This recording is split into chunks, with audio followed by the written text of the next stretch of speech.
Hello my shrimp friends, I'm making this video to share some tips and advice I learned along the way while raising shrimps and trying to breed them. I've been in the hobby almost a year now. I've been into the fish and aquariums since I remember I was young. So basically hear things I did not hear much on the internet, on YouTube.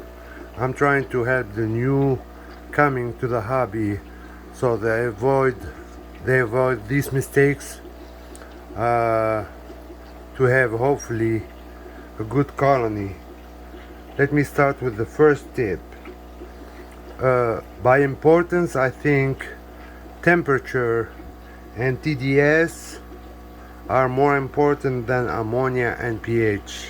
Let me explain. Now, if you have ammonia in the tank, we know you want to do a water change, but be calm. Mostly you need to keep your cool and check the temperature and the TDS of your water in the aquarium, and then dechlorinate your water to put in the tank, and make sure the new water you putting in is gonna be in the same temperature and TDS as the water you extracting from the aquarium. Because if you have a sudden change in temperature and TDS, especially if you're increasing the TDS, you're more likely doing more harm than helping the shrimps.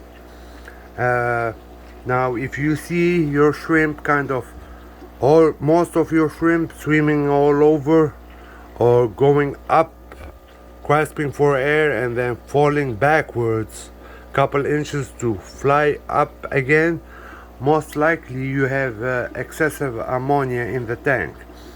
And like I said, you want to do a water change, but don't make the situation worse by increasing the TDS or changing the temperature of the water. That's the first. One more thing they don't tell you a lot about is that ammonia is more detrimental, if not catastrophic, with a higher pH. The higher is the pH, the worse ammonia has the effect on the shrimp. So basically in the Caradina tanks where the pH is lower, the ammonia is not as bad as in the Neocaridina shrimp tanks. That's for one. And one other thing, the shrimp in total are more sensitive into increasing the TDS than decreasing the TDS. It doesn't hurt them much by decreasing TDS as it hurts them when you are increasing it. That's another thing. Now the second tip, try to avoid deep substrates like that, because you're gonna have ammonia spike regardless if you're using dirt or not. I had both tanks with dirt and tanks with just gravel, and I'm gonna show you an example of a tank where I have just gravel. And look here, they died all on me. Sorry for the mess. You see, they died overnight. Basically the ammonia spiked and I woke up in the morning all dead. Now if I had under gravel, you see how dirty, how black is the gravel here. Now let's see, check this out.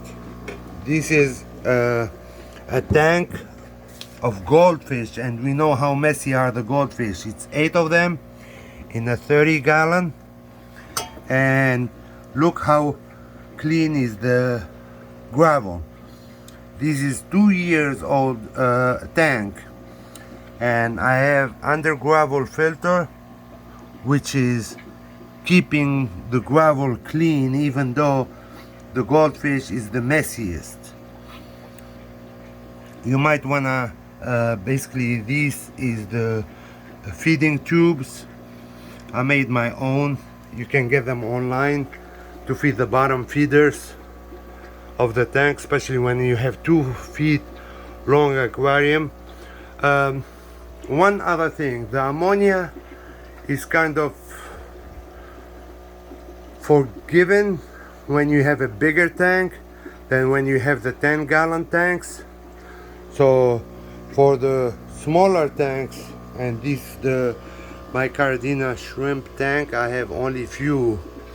If I can see them, I don't know, they're usually hiding. Let me show them if I can find them. Of course, here one of them is feeding off the filter. There it is. And here's another one feeding off the other filter. So basically,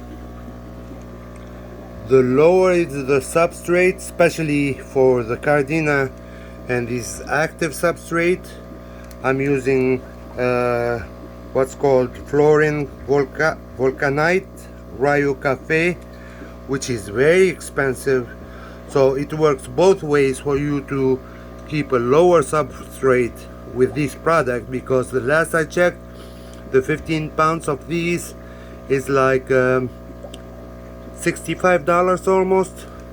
So this is the fine size. They have even finer size, and that's going, actually I ordered some of the extra fine. They have it on a promotion for $80 now, which is cheaper than usual, which is usually is $106 for 25 pounds. So you might want to buy some if you planning on raising Caradina. Now, like I said, if you wanna raise shrimp, try to keep your substrate the lowest. I haven't tried yet to grow them in a tank with a under gravel filter.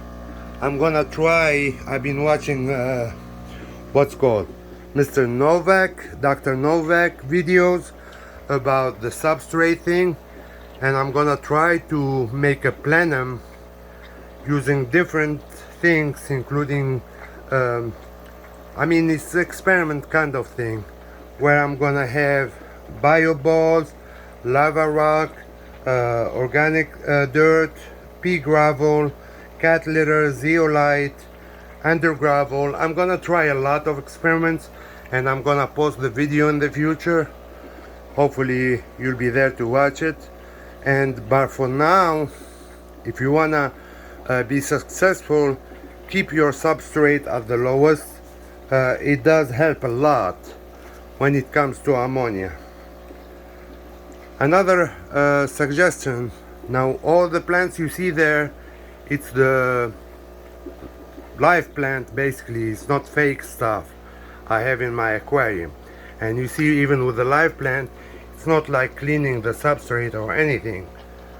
Don't rely on what they tell you about plants cleaning your substrate. You see how dark it is in some spots, especially when the plants are present.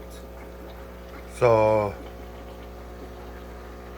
you might, for the shrimp tank, you want to keep it to the floating plants, like that's the guppy grass or some kind of moss instead of the rooted plants, because you want to be able to see your shrimp at all times. They have tendency to go to the corners if they are going to die on you, and that will increase the what's called the pH and the ammonia on you. That's why you want to have less plants. Some floating plants will be much helpful for them to eat the biofilm, and that will keep them from hiding on you. That's another advice. Now the next advice is don't be trustful of the, especially if you're filling up your tank with municipal water. I usually get 188 TDS in my municipal water, and just yesterday I'm doing a water change. I checked my TDS, it's almost 900. And guess what? If I did change the water without checking the TDS, I would have killed all my colonies. So always check the TDS of the water you're replacing compared to the water in the tank, so you don't end up with a dead colony, God forbid. Another thing for now, these guys here, the what's called the Caradina shrimps, you want to use soft water, and unless you have a ROR or you want to invest in that thing, you want to keep a ton of distilled water like I do. You see, I have a lot of distilled water, because water change, you want to keep it in around 130 150 TDS for that water. And I thought that was smart. I checked, I used some of the water from my dehumidifier. It turned out it has more ammonia than the water I was gonna change in the tank. Yeah, the TDS is low, it's at like 17 or 20 TDS, but if you wanna avoid investing in ROR water, and the bill does add up if you do, because you know the substrate $65, ROR another 100, and here and there, it's gonna cost you a lot into the hobby. If you want to avoid that, you want to collect rainwater. Rainwater works like distilled water for me, and it does kind of avoiding me from investing in ROR water. That's another thing. Once again, ammonia is present in most of the dehumidifier water, so don't rely on that. Another tip,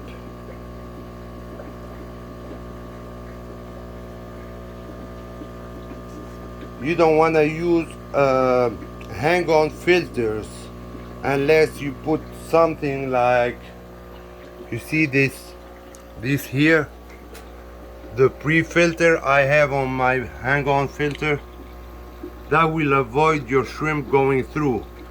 But to be honest, I think it's better you stick to the sponge filters or the under gravel if you go with that option. Like I said, I haven't tried myself, but I'm gonna try it in my next videos,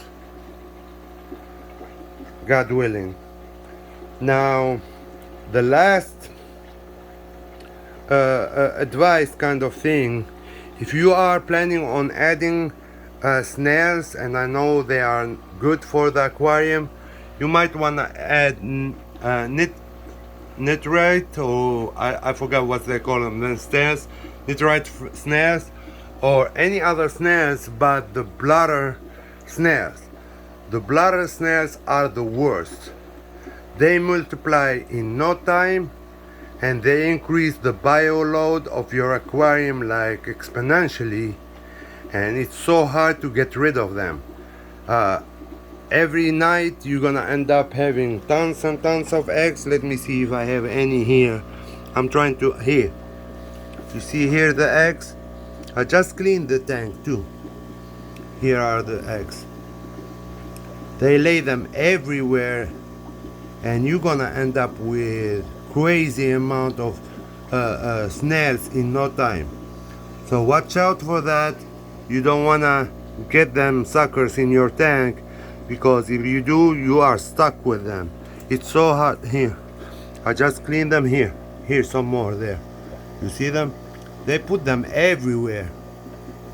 Those are bladder snails eggs, and they'll be all over the place. Trust me. Don't use bladder snails. Use any other kind, ram's horn, whatever. It's better than the bladder snares. And another piece of advice for the biofilm, if you want to grow a biofilm, there is some videos up there telling you to use what's called vegetables, potato and all that. I tried the potato thing, I end up killing a whole colony. Here is your best friend. You use this and you're gonna get biofilm. Don't put that much, like 1 gram or 2 grams. For a 10 gallon aquarium, I suggest 1 gram is good per day or every other day to get a biofilm. But do not try the sweet potatoes. I tried it and it killed my whole colony, and that's for what it was. Hopefully this advice will help you be more successful in your hobby. And like I said, I'm gonna hopefully post some more videos about the plenum in the next week, and maybe building a whole rack, because I have plenty of aquariums, but they are so disorganized. Like you see, I have plenty of aquariums. I just need to organize them to where everything is accessible, except this beside what I have in the other rooms. So hopefully I build a rack, maybe I make a video out of that.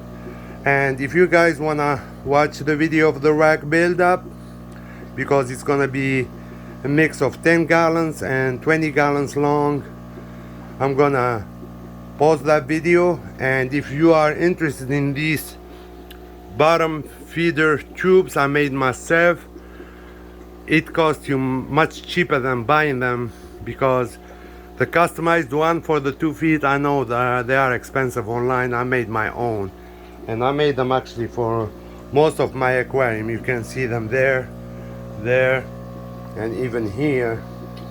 So you can make your own.